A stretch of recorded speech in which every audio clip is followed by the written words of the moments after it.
down this quiet street in the town of Cripple Creek, it's hard to believe that more than 50,000 people once called this home. The beginning of the 20th century was a pivotal time in Cripple Creek's history. More than $18 million worth of gold was mined in the area hills in just the year 1900 alone. And then the bust hit in 1918. Around 1916, 17, 18, the price of gold really started to drop. And at that point, it didn't become profitable to mine the gold because this is hard rock mining. You got to go deep underground, and there's a bit of a process to extract it out of the rock. You're not finding those big nuggets. And so a lot of the mines started closing and people started leaving town. But it did, as time went on, the mines consolidated, so the larger mine operators would buy up the smaller mine operators, and gold still continued to be mined, but at a much smaller scale, and the gold never really has stopped being mined. While it's been a while since Cripple Creek's heyday, it's important to note that bringing the past into the present really is the future for visitors and residents alike. We're really known for our events. Some of them are crazy, some of them are more traditional. Our Cripple Creek Ice Festival every year in February, it drew 72,000 people last year. We have incredible world-class ice sculptors that come in for that. This year we had our 85th annual Donkey Derby Days, which is a throwback to when the miners would unofficially race donkeys from Victor to Cripple Creek, and it kind of morphed over the years into the race we have today.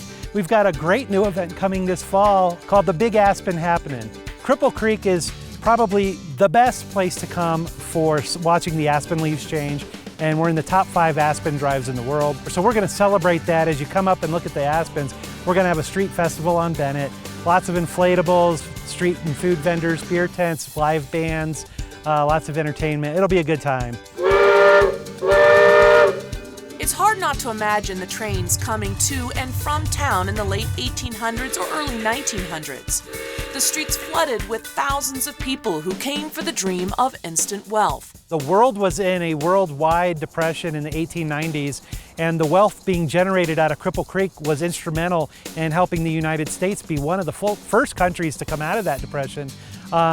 I believe there were 18 millionaires that were created during the 1890s. To this day, gold still is mined, and more gold has been taken from Cripple Creek than the rest of North America combined, and that includes Alaska and California.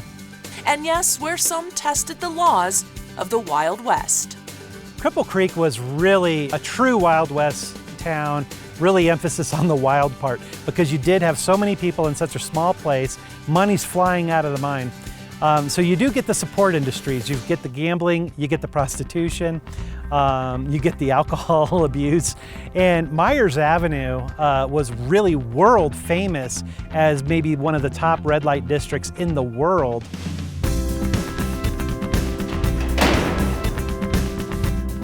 The town is very proud of its heritage and embraces its legacy of mining and gambling, a big staple in this small community. The people who've always lived here have recognized the importance and have always promoted the town, saying, you know, come see this piece of history. And so they took care in their buildings. And in 1991, when the buildings were really starting to fall in disrepair, Cripple Creek was one of the 3 Colorado cities that voted in casino gaming. And the money generated by the casinos coming in really did save the historical facades of Bennett. And we just have a large, significant portion of our town that is as it was. The casinos, we have 9 of them. There's high stakes gambling, we have table games, we have slots, and everything you would expect at a large casino. But it just kind of has that nod to the past. In the 1890s, we had 21 casinos. Today we have 9. So there's always been casino gaming. It's always been a part of what was here. And I think we do maybe the best job of bringing that historical casino experience, bringing that forward into a modern casino experience, but with an eye towards our history. And the setting like this, you just can't match it anywhere. So if you'd like to enjoy the gaming of 2016 while reliving a bit of the Old West of the late 1800s, Cripple Creek is the place for you.